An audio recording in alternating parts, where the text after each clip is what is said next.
Lead together, embrace change, enhance everyone's journey.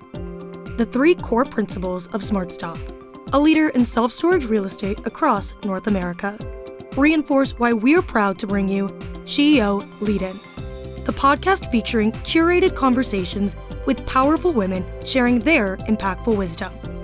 It's a self-knowledge, self-discovery, and self-preneurship audio storage vault created by and for women. SmartStop's presentation of SheEO Lead-In begins right now. Have you ever felt that you as a woman may not appear to measure up when you see incredible women in strong roles? You may be surprised when hearing from women in these positions and how we all share many of the same challenges. Thank you for joining us for the SheEO Leading-In podcast with Rebecca Jones as we share the journeys of women. Hello, I'm Rebecca Jones, your host of SheEO Lead-In. We are on an exploration together to discover more about the personal journeys of incredible women in both career and life. We all have paths to share that sometimes take incredible turns, deep resilience, and courage to navigate. My hopes are that the challenges shared here encourage women to take leaps of faith and growth when a journey feels too difficult or unachievable. There is great strength deep within each one of us. These stories are meant to share the ways strong women have taken their dreams to strive and thrive to new heights, despite their sometimes rocky paths, and found a way to lead in. Today we're here with Tayyiba Park, the head coach of Mojo. How are you today? I'm great. Thank you for having me. I am so excited to hear all about your story. And you are a 2-time Olympian medalist and a 3-time Olympian. Yes. Tell us a little bit about that. That's really cool. I've never actually met anyone that's been in the Olympics before. Well, it's fun to be here. I grew up in Orange County, and when I was 5, the LA Olympics came in 1984, and I had no clue what was going on, but I was so enamored by all of it. And in that moment, I decided, I don't know what this is, but this is what I want to do. And so my whole world just became about becoming an Olympian. Like, I remember going to kindergarten class and be like, career day, what do you guys want to be? Raising my hand, I want to be an Olympian. So my whole journey has been about making it to the Olympics. And so just to be able to have the opportunity to compete in 3 has really been just such a surreal dream come true. So how did it work out? Tell us a little bit about getting there and what it was like when you were there and the team spirit and all of that. How did that? Yeah. So again, dream started when I was real young. So track and field was my passion. I grew up as a track athlete competing in high jump. And so was fortunate enough to go to the 2001 Olympic trials in high jump. And it was such an awkward experience. We weren't given the time to warm up. Broadcast took over. And so it kind of disrupted a lot of the rhythm. And it really, in that moment, became hard to accept you trained 4 years for this event and you've got 1 day to make this team. And it was really hard. And I wasn't expected to make the team at that time. But after that experience, it was like, I really want to do the team aspect. I really want to have more opportunities to make this dream come true. And so really started kind of pouring all of my attention on my passion into volleyball. Was already kind of competing on the collegiate national team. And so continued to advance my skills. When I graduated high school, was invited to the national team and just kind of continued to make my way up the ladder. And so 2004, when that team was named, it's, hey, you're on this team and we want you to be a starting right side for us. And, just kind of went from there, blossomed from there. So how old were you when that happened? 2004, let's see, I was 25. Okay, 25, yeah. You're going to the Olympics. Yes. What a crazy dream that is. Yes. Coming true. Wow. So tell us kind of a little bit about your mindset in that time. It was kind of a whatever it takes. I didn't go out. I wasn't a partier. I didn't do a whole lot. It was just kind of like, this is my life. This is my goal. This is what I want to do. And so the mental training, the physical training in the gym, just improving my skills on and off the court. I would say the most difficult part was actually 2012. And so I had a 2-year-old son by then. And so that road was not easy. I had already been to 2 Olympics. I had my son in 2010. And so the struggle, the discipline to get back in shape and not to do it with the team. At that time, I was kind of off on a court by myself, trying to get myself back in shape. And so just kind of hey, if I'm going to take time away from my son, away from my family, I got to make sure this is worth it, that I'm putting in the work. And so Right. it was a lot of just self-discipline to really make that team. But you did it. I did it. It was one of the hardest things I've ever been through, but it was so worth it. Well, and don't you think that there's a huge mental part to that discipline, and the time and energy kind of is part of it, but really it's that mental aspect that means the most? It really is. And, you know, I think the biggest thing that came out of, especially that 2012 experience for me was, you know, don't let somebody else's limiting beliefs become your reality. You know, a lot of people said, well, I don't know if you're ready for this team, or if you're in shape, or if you're the person, or you're a little older now, you've done this. How dare they? Right? You know, Yeah. there's a new generation kind of coming through. And Yeah. so it was difficult in that moment to kind of accept that, hey, I'm not on the A or B side. I'm kind of on like the C, D, E side over here. But Yeah. I believe that I can do it. And so Right. I'm not going to listen to you.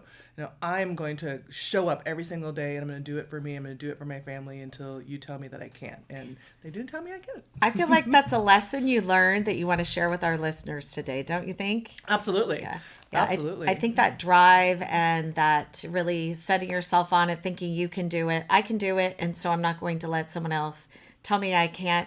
I'm kind of that way too. If someone tells me, oh, you can't do this, I'm like, oh, well, let me show you. Absolutely. I mean, Yeah, you've got to be a little stubborn to be successful, right? Just a little, just a bit. smidge. Yeah. Okay, so tell us one word that you think describes you. Resilient. Yeah, I think so Definitely too. resilient. And I mean, just being a volleyball player, you're falling on the floor, you're bouncing back up. You're getting hit, you're bouncing back up. And that's been life. It's been, you know, the tumbles keep coming, life, death. Life just happens. And so being able to bounce back and bounce back stronger, I think that is kind of my journey, my path. Did you have athletes in your family? Not professional necessarily. I did actually have a cousin who played WNBA. My dad was an athlete growing up. He played football, but he was always my coach. You know, he did all the soccer, the junior NBA stuff. He coached me in track, and so he was just that athlete coach and really just saw the potential in me and kind of guided me along the way. Spent that time with you. And Absolutely. it's okay, you got this. I don't know if it's so much that. It's here's what you can do. Yeah. You know, it's hard to separate parent and coach sometimes, but Yeah. he was great for me. He was one of my best friends. How many kids in your family? Just myself and my brother. Just you? Okay, two Yeah. of you. Are you the oldest or? I'm the youngest. So Okay. 2 All years right. younger, but Baby also girl. 2 inches taller. Well, you are a very tall woman. You're Yes. beautifully made, and you've got this just this shine about you that's really Thank you. very. It just is so beautiful. How long then have you been coaching? Let's talk a little bit about that journey. So post Olympics, then what did you do? Yeah, post Olympics, I already had my son, and right after Olympics, got pregnant again with my daughter, and was just kind of sitting around. My husband was in the military, and I said, hey, I want to still do something. I want to be involved. There were so many people who helped me get to where I was in volleyball that it's my turn to give back. Yeah. And so I started off just kind of doing some camps and some clinics.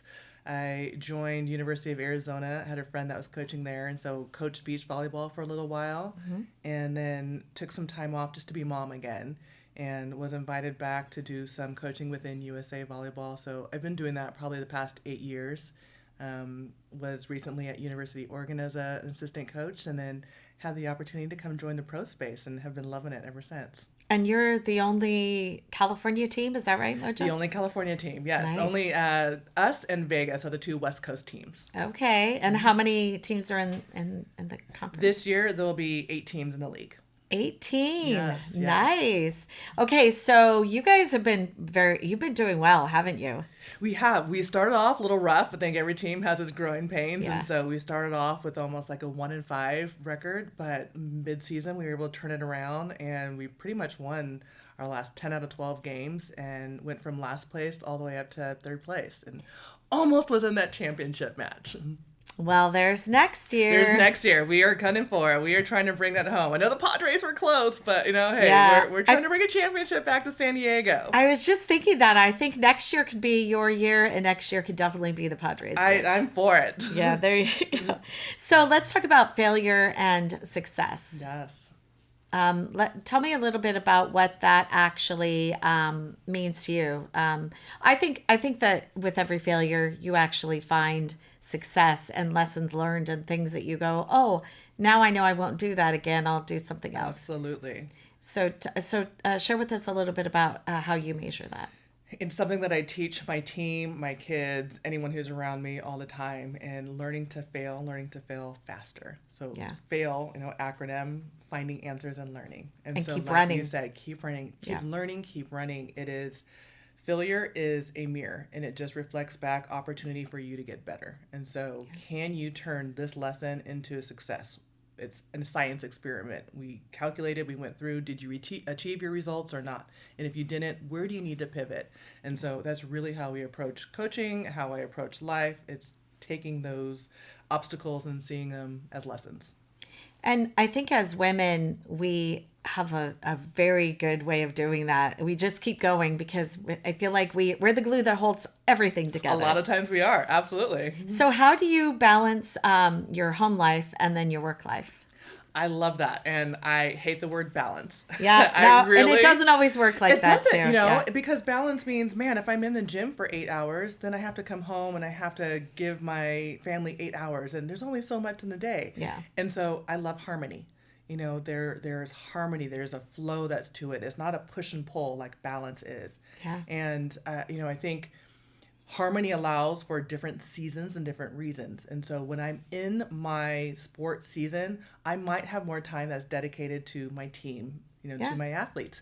But when I'm not in season, then that's when family, I'm present, I'm here for you. We're doing vacations. We are being with each other and enjoying each other. And, maybe the team aspect falls to the side, but harmony allows for those ebbs and flows. Yeah, I definitely could see that. So as a female leader, what are your thoughts about when you've had to lead men? Do you experience resistance or anything along those lines? You know what? Oddly enough, I actually find that men sometimes are a little bit more willing to see a woman in some positions. I think sometimes women can see another woman in a position of leadership as competition, or, well, this isn't the way that a man has generally done it. And so I find a little bit more, hesitancy sometimes in really successful women being guided by another successful woman. Well, when you bring that up, that leads me to another thought. And that is the thing I talk a lot about. And that is the mean girl aspect. I think there is so much room at the table for women. Absolutely. And there are so many different parts and levels that we can be at. And we do make a stronger team. I think we really do. Back to the point that I made a little bit earlier about the glue. If you have a team at the highest level and it's all men, it's not going to do well. And then the same at the second level, but every single level has to have integration, in my opinion. And I think just, from my past experience, I have experienced a lot of resistance, and that whole mean girl part, there is a place for every single one of us. We don't have to be competitive, and we should. And I mean, I'm a firm believer that we should propel everyone forward. Yeah. Women, men, but they need to have that team mentality. Absolutely. And that mean girl thing, have you ever, I speak about it a lot when I speak on panels or whatever. I had one man come up to me and he had said to me, Rebecca, I had such a tough time. I had to get someone out of my executive team because she was causing so much chaos with the other women. Yeah. So have you ever had a situation like that or no? No, I don't think I really had that, mostly because, again, in team sport, I'm coaching a bunch of women. Yeah. I think, again, learning, one of the words that I learned before was kind of teammateship or cooperation. So cooperation, competitive cooperation. And you can still be competitive. And I think in a lot of job atmospheres, you're competing for one spot, right? Yeah. Like we're going to have a woman at the table, but it's only going to be one. And so it fosters a little bit of that competition. You're right. Yeah. But if there is room for a diverse group and there are more seats at the table for women, then you can see, hey, I'm just going to be the one that fixes your crown when it's a little bit tilted. I'm going to help you and you're going to help me. And we can open the door for more women. On the team that I coach, or maybe just in other athletic atmospheres, the way that shows might be in, hey, I only have 6 positions on the court that I can fill, really. Yeah. But you're in my position. I'm fighting for that. I want to be on the A side. And so it's learning how to raise the level of competition. By me being better, I allow you to be better, but also I'm not going to tear you down in order to get that spot. Well, and you're also trying to work together for a common goal. Absolutely, yeah. Mm-hmm. And so I think that might make a difference. And, I think every experience in life is, different jobs, different careers. Mm-hmm. And, that's one of the things that we really focus on is trying to figure out, have you ever thought about this as a career? Yeah. Because I think pretty early on you were like, oh, yeah, I definitely want to be an Olympian. And maybe you started out with, and I think it's incredible that you actually had started with a different sport trying to get to the Olympics. Yeah. And then you switched. Learning how to pivot at an early age. Yeah. I find that incredibly interesting. Yeah. And I missed, I don't know if you shared it. When did you start playing volleyball? So I started playing volleyball when I was about 15, 16. It was my sophomore year in high school. So and I've been doing track since I was like 8 years old. Track, and then you mentioned your dad coached you in soccer. Did you play that on a team or just soccer, basketball, track? I had those parents that are, hey, you're going to try everything. You're going to try it for a year. If you don't want to do it after that, you don't have to, but you're trying everything. But nice. Yeah. Well, I think that's a good thing. Always trying different things because you'll find something you really, really enjoy. Mm-hmm. Let's talk a little bit about role models and people that you can look back and say, they really helped me. Yeah. They really helped to propel me to my excellent me. Yeah. And again, I talked about resiliency, and I think I learned that from my mom and dad. My dad being an athlete, being a coach early on when I was young, just kind of going through some financial struggles, and they really kind of sacrificed a lot of what they had to make sure that my brother and I had the opportunities, and were able to succeed in sport and club cost for sports and all of that. And so they really were kind of the people that showed me how to bounce back from tough times. Growing up in track, and not necessarily somebody who was physically there for me, but I love the story of Wilma Rudolph. Young, and she had polio. She was told she was never going to walk, and she went on to be an Olympian. And so again, just those examples of resiliency and people overcoming just tremendous odds are just really inspiring to me.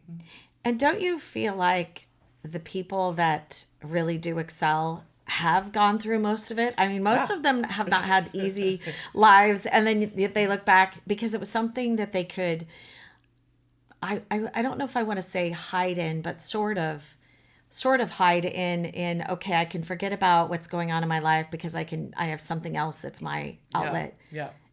And it's, people always talk about what's your why, and that why becomes really, really important and significant when you've gone through something. Yeah. It's, I'm still here. I have the opportunity to do this, and it propels you. And life is hard. Work is hard. Whatever you do. And there's some days that you just want to sleep in. You don't want to get out of bed. But that why has got to be so important to you that it gets you up time and time again in those good moments, and even more so in those bad moments. Totally agree. Let's pick up on that in just a minute, and let's take time for a Smart Stop. SmartStop knows the winning connection is when we elevate success together. SmartStop Self Storage, a California company with nearly 200 properties and over 15 million square feet of rentable storage in the US and Canada, is committed to positively impacting the communities we serve on the national and local level. By aligning our core principles of leading together, embracing change, and enhancing everyone's journey with local initiatives focused on education, health, and social welfare, we all elevate together. Through financial and strategic partnerships with nonprofits and prestigious organizations such as Cloudcast Media, Arrow McLaren IndyCar, Breast Cancer Research Foundation, Wounded Warrior Project, USC Athletics, the Brampton Steelheads, MMA fighters and boxers, and other unique athletes, We aim to foster a sense of unity and pride within the communities we serve, creating a shared identity and generating a positive atmosphere. To learn more about our core values, our locations, and career opportunities, please visit us at SmartStopSelfStorage.com. SmartStop, elevating success together. So let's talk about your why, Ty. What is that? What's your why? Man, and doesn't it evolve too? I mean, what it was in the does. beginning and where it is now. It really does. My why right now is just to create opportunity for, younger generations. I'm a mother now. And so being able to create something like San Diego Mojo, the new volleyball league, just creating opportunities for other people to live out their dreams and be successful. Well, and since, the pandemic, I mean, it's an unprecedented time. So many of our younger people have really lost focus on, okay, I need to pick myself up now and I need to move on. A lot of them, I feel like, are at this kind of a hovering level of, I'm not sure what to do. I don't know who I am anymore. I had all of this time at home by myself because I think the isolation really brought up a lot of mental health issues. So when you see someone, and do you do any coaching of people outside the actual team, or and do you go out and mentor anybody, or how does that work? When I was part of Oregon, it was part of a mentor program, so we did have some young coaches that we mentored. I do try to get out in the community. I love Lisa Nichols, the book The Secret, and so I actually was on her campus. I learned her style of motivating the masses, and so I've done some things where I'm just out in the community as a public speaker, or just kind of picking up young athletes and saying, here's the road to success and here's how we establish some goals. And so, yes, I do a little bit of both. Well, I think that's important because you are very inspiring, and you're such this bright presence when you walk into a room. You've got a big smile all the time, and you just walk in and you're like, look at me, I'm fabulous. I'm here to help. I'm here. I don't know. I can't even explain it, but it really is something very special. I received that. Thank you. I was going to say, I hope you see that about yourself. So let's talk again about lessons and things that you walk into a room. There's a group of young women. They're not sure what their purpose is. They don't know what their why is. What would you say to them? And it goes back to, what are you passionate about? What's the impact that you want to have in the world? And I think when you're young, you're probably not thinking about that. Right. But it's never too early to start. It's, what impact do you want to have? And then from that, you can start to foster what your why is. Well, why is that so passionate? Why does that mean something to you? And then now we start to curate. Okay, well, here is your why. Is this strong enough to actually get you out of bed in the morning? And if not, well, then let's take it another level. How do we get you to that place where you're making an impact in maybe just your community? Let's start small, in your family, in your community, and then we can move up to the world. And then again, as you get older, then that why becomes a little bit more, and you add upon it, and that impact becomes much bigger. Well, and I think each experience too, when you say, okay, well, and I don't want people to think, oh, I have to pivot right away. Right. Try for a little bit, because I think sometimes it starts to click a little bit later where you go, okay, now I'm in it. I'm in the zone. Yeah. I remember when I first started my last job, I didn't like public speaking at all. I was very uncomfortable in the beginning. And then one day it was like, okay, I just kept repeating. And then I'm like, oh yeah, I could do this. I own this great. now. Yes. And so I think, for our listeners today, the passion that you have for the sport, for the being at your highest level of developing that in others is really, I think, something very special. So what would you say to even just a brand new team where you go in and you're kind of trying to inspire them? What would you say to them to get them to understand that, every day is not going to be the day that you're going to wake up and go, yeah, I just have to have this. I can't wait to do this, because you're going to have down days too. Absolutely. Yeah. So how would you speak to them? I think it's think about the process and not the outcome. And if you're process oriented, then you're going to enjoy the little steps. You're going to know how to pivot. You're going to see what works, and you still have fun with it, even in the difficult days. If you're only worried about the outcome and you don't reach that outcome, well, then everything is a failure. Yeah. I mean, and we've talked about before, podcast, the Olympics. And man, I didn't win a gold medal, but that doesn't mean that it's for naught. I got to experience the Olympics. I still walked away with a silver medal. So it's not about the outcome. It's about enjoying every step of the journey to reach that goal. And maybe you reach it and maybe you don't, because sometimes it's out of your hands. Well, we were talking about that a little bit earlier. Let's go into the psychology of the silver medal for a minute, if you don't mind. I know. I find it fascinating. It was really interesting. I was actually in a group of a bunch of Olympians, and somebody had mentioned something about the post-Olympic traumatic syndrome or disorder, whatever it is. And I was like, I've never heard that, but I kind of feel like it's the same thing. But it's actually a real kind of thing, like a PTSD, where silver medalist it's most common with, because you lose the gold medal. So gold medalist, you win. For a bronze medal, you win the bronze medal. If you don't win, you're not on the podium. Right. And so the silver medal is the only one where you actually lose.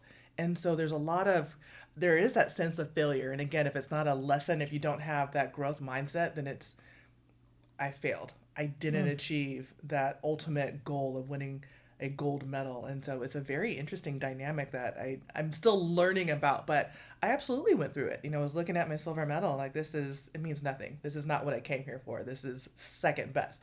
I want to be the best. And so it was something that's an interesting phenomenon. So after you won the silver, and you won the silver twice. Twice, yes. Yeah, twice. Yes. So after the second silver, what was your mindset then of, okay, it was silver and it was good enough. We weren't the gold team, but we were the silver team. When did that switch in your mind? I think my first Olympics, we didn't medal. We were supposed to, and we went in, and it was such a disappointment. And when I got home, it didn't matter that I didn't have a medal. It didn't matter one bit to my friends, to my community, to just fans. It's like, you're an Olympian. You got to go and experience. Like, this is cool. Like, I will never in my life be able to do that. Like, people are like, I will never have the opportunity to do that. And so it started to shift then. And then my second Olympics, tragedy struck. Unfortunately, one of our teammates' parents was fatally injured, wounded there, and it became greater than just competing. It was about, can we come together in this moment and compete for something bigger than ourselves and show how to overcome adversity. And so it was like, we were just so happy to medal, to be there. Yeah. And my third Olympics, I wasn't necessarily picked to be on that team right away. Mm-hmm. I had my son. And so again, it was about the process and not the outcome. Yeah. I was there to win a gold medal. I was there to help my team, but it was about enjoying the eyes of the Olympics to the 2-year-old son that I had, who was, screaming in the crowd, who was just enjoying all the sights and scenes, and my family was there. And so it really was such a valuable memory, because I was encompassed in all of everything that the Olympics had to offer, versus I'm only here just for this one event. And if it doesn't happen, then everything else is just a tarnished memory. So what do your kids say about, my mom's an Olympian? My parents, they don't care. What? They don't. What? Every 4 years when it gets to be about that time, like, we just had the Olympics right now. And so, schools will talk about it. And I'm like, oh, my mom is an Olympian. And, here twice. Twice. Twice. Here are her medals or something like that. But other than that, like, she's mom. She's mom. Yeah. And mom is telling me to clean up my room and do chores. Yeah, she's telling me to do the things I don't want to do. Exactly. So, do your kids, do they have any passion in sports the way that you do, or? Not the way that I do. Yeah. They're very athletic, and my husband was also an athlete, but he found it later in life. And so I think that's kind of where my son is. He's now in high school, and he's figuring out freshman football for the first time. Yeah. And he's beyond athletic, but he hasn't tapped into all of it. I'm a creative. I love to draw. I love to sew. I love just artistic stuff. And my daughter has really picked up that. Like, she is a creative kid. Crafty. Yes. Yeah, my daughter's very crafty too. Mm-hmm. That's what I love to do it. The more time I have, I'm like, that is my escape. It really is. Because you don't have to think, you just do. Like you're coloring something or you're painting something. It's just you're doing without thinking. The more projects I'm doing, the more I'm procrastinating. 100%. Yeah, me too. So let's talk about just all of the things that what is next for you? I feel like you've got some seriously exciting things on the horizon. Yes, year 2 of San Diego Mojo is right around the corner. Yeah. And again, we are in a quest to win a championship. We want to bring it home. And so we are currently putting together a team in an effort to build the best. And beyond that, it's just continuing to create opportunities, help this league grow so that, in 10 years, my daughter has a place to come and play. And, my granddaughter and just future generations have a safe place to come and play and perfect their craft versus having to choose, do I want to stay here and kind of give up my life as an athlete, or do I want to go overseas and make money? Now they have the opportunity to do it both right here at home. Well, and cultivating those young women for life. I mean, Yes. you really are making a difference in their lives. Do you have any stories that you'd like to share about maybe someone that's moved on from the team because they retired or decided to go into a career of something else? Because I think the whole team sport, nearly every single job needs that as kind of a building block. If you don't work well with others, it's really tough to have a career, unless it's a solitary sort of career. And most careers are not like that. So what would you say are some of the important things, of teamwork that you've seen? And do you have any examples that you might share? Yeah, I mean, definitely the communication, the resiliency, the accountability, the leadership, just, being adaptable, being able to work with different personalities. Yeah. Is obviously something you learn being on a team. Yeah. And, I think as being an athlete, your life is so much in the gym. People think you just give it up and there's not a lot to do afterwards. You either stay in the sports world or you become mom. And so one of my favorite friends in the 2004 Olympic team, Agana Namani, she was on the Olympic team and she is now a plastic surgeon. She went to Stanford.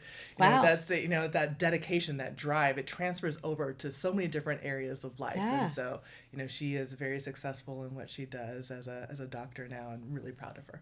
Well, and the accountability part, I want to go back to that because that is such an important part. And you know what? A lot of time, when I'm speaking to younger people, they kind of forget about that part. Yeah. I think as a coach, whether you're a life coach or any sort of coach, I think talking about that more is really important because let's face it, when you're on a team, you're only as good as your teammate. Yes. If your teammate lets you down, Yeah. what happens? Yeah. And and it's about showing up, being present. And Yeah. sometimes you're not going to want to show up. You're going to have your bad days. You feel sick. You don't want to show up, whatever it is. But it's somebody is depending on you. The team is depending on you. And, you might not always see eye to eye with somebody, and that's fine. But you guys can still find ways to work together to be successful and achieve a common goal. And so, yes, it's answering to someone other than yourself. Because it's about all of the collective Yes. moving forward. Yes. I love that. Well, I'm excited to see what happens in your second year coming up here. And really, it was such a pleasure to talk to you today. Really appreciate all of the insight on things. And congratulations. 3 times to the Olympics, twice earning medals. Yeah. And you know what? Silver is pretty damn good. I love it now. I absolutely love it. So I thank literally, you. I mean, no one, there are so many people that will never have that opportunity. Yes. People like myself. It's exciting. And really, really, I can just see in your face, you're really proud of it, but you're not, but it's in a humble way, which yes, is really yeah. good, which I love. Anyway, thank you so much, Ty. Really appreciate your time. Thank you so much for having me again. Thanks. Now that was powerful. We hope you've been lifted and encouraged by today's inspiring voice. Always remember that life doesn't look exactly the same for each one of us. Never stop dreaming, striving, and thriving. In future episodes, we look forward to bringing you powerful stories from amazing women who learned how to lead in to challenges.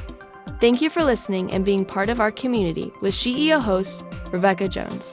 The incredible curated SheEO conversation you just enjoyed was brought to you by SmartStop, a leader in self-storage real estate and a company that upholds its core principles of leading together, embracing change, and enhancing everyone's journey. To learn more about SmartStop, please visit smartstopselfstorage.com. Cloudcast Media.